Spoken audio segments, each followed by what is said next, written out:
రేపు వెన్నుపోటు దినోత్సవం నిర్వహించాలన్న వైసీపీ పిలుపుకు టీడీపీ నేతలు స్ట్రాంగ్ కౌంటర్స్ ఇచ్చారు. ప్రజలు వైసీపీకి వెన్నుపోటు పొడిచారని జగన్ భావిస్తున్నారని, అందుకే వెన్నుపోటు దినోత్సవం నిర్వహిస్తున్నారని డిప్యూటీ స్పీకర్ రఘురామరాజు అన్నారు.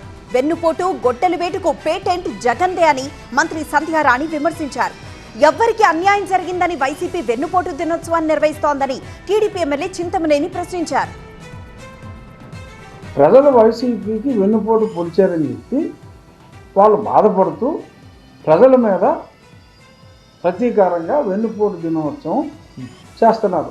జగన్మోహన్ రెడ్డి గారు గతంలో ఇచ్చిన హామీలన్నీ ఫస్ట్ ఇయర్లో చేసేలా ఈరోజు మీ నాన్నగారిని పెద్ద చేసినటువంటి కాంగ్రెస్ పార్టీలో నువ్వుండి పూర్తిగా లక్షల కోట్లు సంపాదించుకొని కాంగ్రెస్ పార్టీ మీదే వెన్నుపోటుగా రాజకీయాలు చేస్తూ సోనియా గాంధీ మీద వీడియోలు తీస్తూ సోనియా గాంధీని తిడుతూ రాజీవ్ గాంధీని తిడుతూ నువ్వు చేసావే దాన్ని వెన్నుపోటు అంటారు. నీకేం అన్యాయం జరిగింది?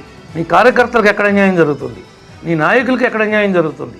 తప్పు చేశారు కాబట్టే ఎవరైనా శిక్ష అనుభవించాలి. ఇవాళ కాకపోతే రేపైనా నిన్ను కూడా అరెస్ట్ చేయాల్సినటువంటి అవసరం ఉంది.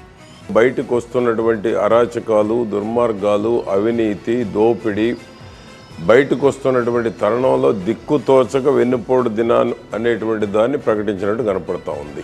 ఇప్పటికి మన ఏరియాలో 2-3 పిలుపులు ఇచ్చాడు. ఇప్పటికి ప్రజలు బయటికి రాలేదు. మంగంపేట మైన్స్ను లాక్కున్నది వెన్నుపోటు కాదా అని అడుగుతూ ఉండా. పివి నరసింహారావు మీద ప్రధానమంత్రి మీద చెప్పులు వేసిన విషయం వెన్నుపోటు కాదా అని అడుగుతూ ఉండా. సొంత చెల్లెల ఆస్తులు లాక్కొని మరి చెల్లెలను నడి రోడ్డు మీద వదిలేసినట్టు వెన్నుపోటు కాదా అని అడుగుతూ ఉండా. రాష్ట్రానికి పట్టిన పీడ వదిలిపోయింది, ప్రజలు ఆనందంగా ఉన్నారని అనుకుంటా ఉంటే ఇప్పుడు వెన్నుపోటు దినం కింద ప్రజల్లోకి వస్తున్నారు.